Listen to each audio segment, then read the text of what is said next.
सामाजिक विज्ञान के फर्स्ट भाग समकालीन विश्व का जो पार्ट फर्स्ट है उसका अध्याय 2 रूस की क्रांति के बारे में अध्ययन करेंगे।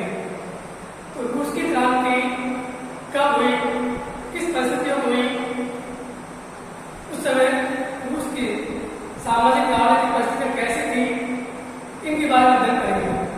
अर्थात सीधा सीधा परीक्षा भी आता है कि रूस की क्रांति के क्या कारण थे, रूस में उस समय कौन कौन से ऐसी परिस्थितियां उत्पन्न हुई जिसके कारण रूस की जनता को आंदोलन करने पड़े और वहां की शासन व्यवस्था एक परिवर्तन लाना पड़ा। तो देखिए, सन 1914 में से रूस के पूरे साम्राज्य पर निकोलस द्वितीय का शासन था। सन 1914 से लेकर 1970 तक उसका वहां शासन रहा। उस समय रूस का साम्राज्य लगभग बहुत बड़े क्षेत्र में फैला हुआ था। उस समय फिनलैंड, नॉर्वे, यूक्रेन, पोलैंड ये सभी रूस का साम्राज्य में शामिल थे। अर्थात रूस का साम्राज्य शांत महासागर पर फैला हुआ था। यहाँ रहने वाले लोगों में कैथोलिक, प्रोटेस्टेंट, मुस्लिम, बौद्ध धर्म के लोग शामिल थे। उस समय जो परिस्थितियां थी उनके बारे में हम अध्ययन करेंगे। तो उस समय क्या क्या परिस्थिति थी, अब अपन इसकी क्रांति के कारण तो अपन क्या करेंगे, अपनी पाठ्य पुस्तक में तो क्या पैराग्राफ बनाकर पॉइंट बनाकर दे रखे, तो सीधे समाज के पैराग्राफ बनाकर दे रखा, अपन उससे कुछ पॉइंट बनाकर लिखेंगे। जैसे नंबर 1, उस समय राजनीतिक परिस्थितियों में निरंकुश,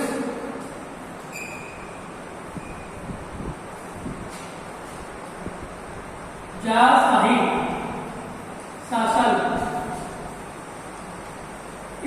अर्थात रूस में उस समय राजा को जार के नाम से पुकारते थे।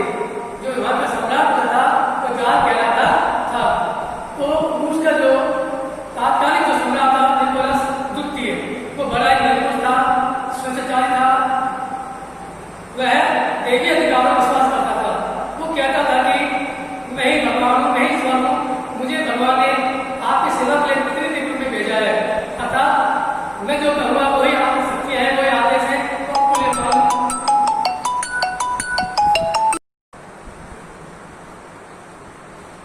यस, हाँ यस। तो उस समय का जो राजा था सम्राट, वह नागरिकों को भाषण लेकर सभा करने का अधिकार नहीं था। अर्थात किसी प्रकार की नागरिक को छूट देना नहीं चाहता था। इससे रूस की जनता में राजा के प्रति अथवा उसके जान के प्रति असंतोष व्याप्त था और जो जान का सत्य था वो अपने आप में अयोग्य शासक था, विलास प्रिय था, अयोग्य था, दूरदर्शी था। अतः वो अपनी रानी अलेक्जेंडर के भाव में था। अतः जो जैसे रानी कहती थी उसी तरह से वो कहता था। ज्यादा पैसे वो भोग विलास में खर्च करता था और उस समय एक दास पुतिन नाम का छात्र था, उसके प्रभाव में वो था। तो ये भी एक राजनीतिक क्रांति का कारण हुआ कि निकोलस का अयोग्य होना। और हम यहाँ पर निरंकुश जारशाही पर बिंदु लिख सकते हैं। तो इस प्रकार से उस समय की राजनीतिक परिस्थितियां बहुत ही गड़बड़ थी। इस कारण से वहाँ की जनता वहाँ के शासक से तथा जार से असंतुष्ट थी और इस कारण से वो लोग वहाँ के शासन व्यवस्था को बदलना चाहते थे, अपने काम के लिए तैयार हुए। तो ये अपना पहला बिंदु है, इसको राजनीतिक कारण कह सकते हैं, निरंकुश जारशाही शासन कह सकते हैं, या निकोलस द्वितीय की अयोग्यता भी कह सकते हैं। अब दूसरा जो बिंदु है वो आता है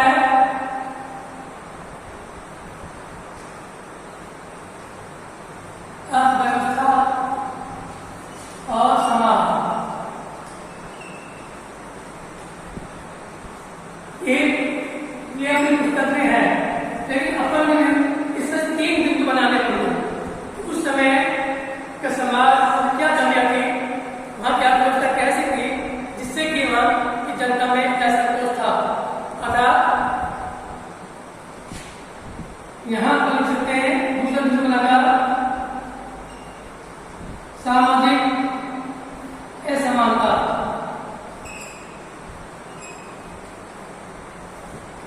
उस समय रूस का समाज 2 भागों में बटा हुआ था। एक भाग था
मजदूरों में असंतोष।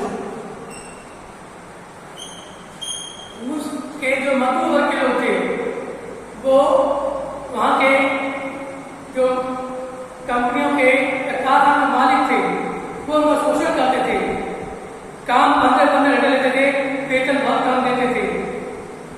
औरतें भी काम करती थी लेकिन उनका वेतन उस वक्त बहुत कम था। तो मजदूर वर्ग भी असंतुष्ट थे। इस कारण समय क्या व्यवस्था काफी बिगड़ी हुई थी, उनकी दयनीय स्थिति हो गई थी। घर पे 2 टाइम भोजन नहीं मिल पाता था और दिन रात उनसे काम लेते थे। अतः कहने लगता है कि जो कारखाने के जो मालिक थे, जो पूंजी परिवार के लोग थे, वो मजदूरों का पूरा शोषण करते थे और जितनी वो मेहनत करते उसके बदले उनको उतना वेतन नहीं देते थे। इसलिए वहाँ के मजदूरों ने आखिरकार आंदोलन करना तय कर लिया और एक दिन शासक के विरुद्ध उन्होंने हड़ताल कर दी। इस तीसरा प्रोटेस्ट बनाएंगे किसानों का असंतोष होना। अर्थात रूस के जो किसान वर्ग के लोग थे वो भी हमारी शासन व्यवस्था से असंतुष्ट थे। रूस के किसानों की दशा बड़ी शोचनीय थी, दयनीय थी। अधिकांश उपज की जमीन पर सामंतों को दिखा था। सामंत लोग उन जिनकी भूमि किसानों से खेती करवाते थे लेकिन उनके बदले में उनको बहुत कम अनाज देते थे, जिससे किसानों के भी भूखे मरने की स्थिति आ गई और पूरी भूमि पर सामंत वर्ग का अधिकार था, एक जमींदार का अधिकार था। साल भर बाद फिर वो अपने हिसाब से किसानों को जमीन बांटते थे। इसलिए किसान वर्ग भी असंतुष्ट था। तो रूस में क्रांति होना तय हो गया और इस तरह से तीनों बिंदु ये इसके अंतर्गत आते हैं कि वहाँ की रूस की सामाजिक व्यवस्था कैसी थी, अर्थव्यवस्था कैसी थी। अर्थव्यवस्था बहुत बिगड़ी हुई थी। बिगड़ी होने से मतलब है कि वहाँ के जो कारखाना फैक्ट्री में जो कुछ काम करते थे उनको काम की तुलना में वेतन बहुत कम होता था, उनका पूरा शोषण किया जाता था। इसलिए वहाँ के वो मजदूर लोग वहाँ की शासन व्यवस्था से, वहाँ के राज से असंतुष्ट थे। अब तीसरा पांचवा बिंदु आता है वह रूस की बौद्ध जागृति।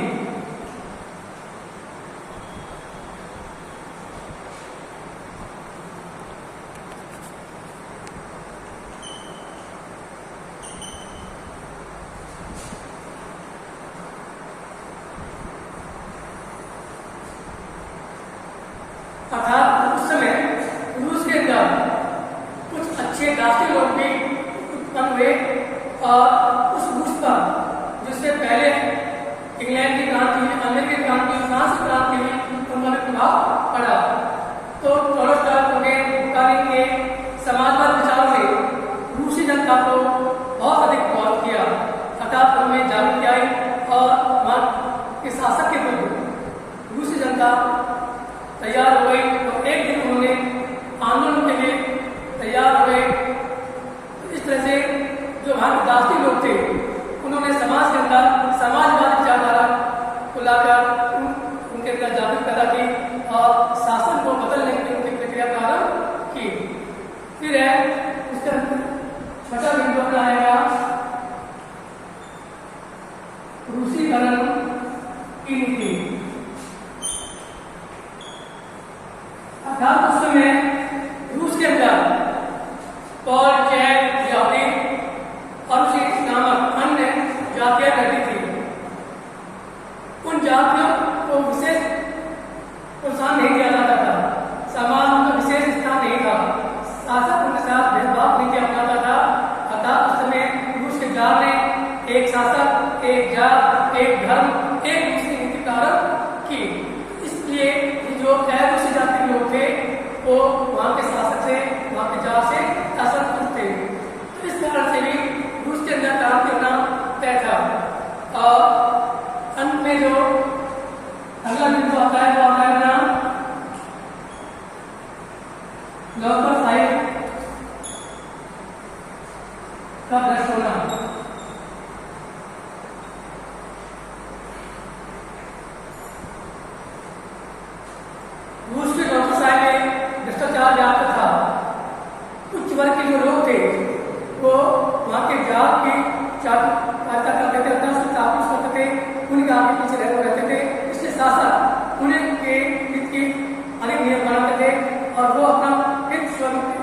सामने के लिए अपना लाभ लेने के लिए राजा से प्रत्येक बात मनवा लेते थे। लेकिन जो अधिकारी लोग थे, निम्न वर्ग के लोग, उनका हितों की तरफ कोई ध्यान नहीं देता था। कहने को भी कोई नौकरशाही नहीं था, भ्रष्टाचार ज्यादा था। केवल राजा उन्हें माता के सीमित थे। जो कुछ पदों के अंदर जो लोग होते थे वो उन्हीं के लोग हासिल होते थे। उच्च वर्ग के लोग थे, उच्च वर्ग के लोग थे। निम्न वर्ग का व्यक्ति उच्च पद पर नहीं पहुंच पाता था। और उसके बाद में अंतिम जो ताकत का आता है वह प्रथम विश्व युद्ध और रूसी साम्राज्य। अंतिम जो बिंदु है वह आज प्रथम विश्व युद्ध।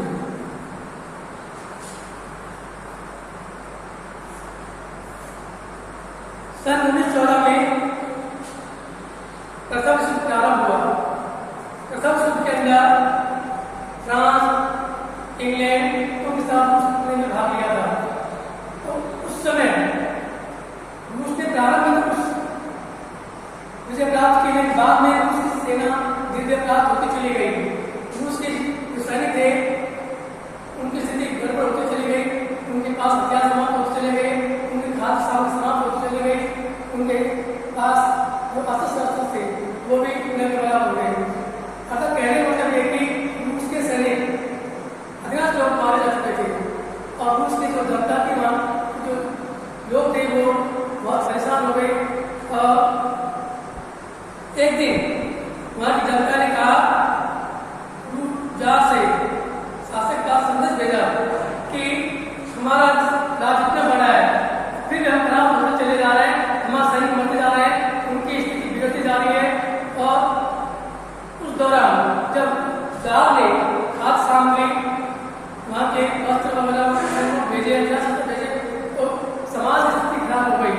अर्थात वहाँ की जनता भूखे मरने की नौबत आ गई, रोजी रोटी की समस्या खड़ी हो गई। अतः क्रांति के लोग तैयार हो गए। 1917 के अंदर पेट्रोग्राफ के मजदूरों ने हड़ताल शुरू कर दी और परेशान होकर राजा ने संसद भंग कर दी। वहां जून के अंदर संसद को छोड़ी। रूस के अंदर संसद को ड्यूमा नाम से जानते हैं, ड्यूमा कहते हैं। और जब राजा ने सैनिकों को मजदूरों पर गोली चलाने का आदेश दिया तो सैनिकों ने गोली चलाने से इनकार कर दिया। सैनिकों के साथ बहुत से क्रांतिकारी ने मिलकर पेट्रोग्राफ की जो सरकारी भवन थे, रेलवे स्टेशन थे और भी जो अन्य कार्यालय थे, सब क्रांति का जमा लिया। इसके बाद बहुत से क्रांति जो नेता था लेनिन, उसके नेतृत्व में अक्टूबर 1917 में जाकर रूस के अंदर सर्वहारा अन्यायतंत्र की स्थापना की। इस तरह से रूस की क्रांति हुई और वहां में शासन परिवर्तन हुआ। बाद में जाकर जाति को भी फांसी सजा दी गई और भारत के अंदर एक राजतांत्रिक स्थान पर सर्वहारा की स्थापना की गई। इस तरह से अपने रूस की क्रांति के कारण मैंने आपको संक्षेप में समझाए हैं, लेकिन अपनी पाठ्य पुस्तक के अंदर इस तरह के बिंदु ने बनाकर पहले किताब के अंदर दे रखा है। तो मैं आपको थोड़ा सा बताता हूँ।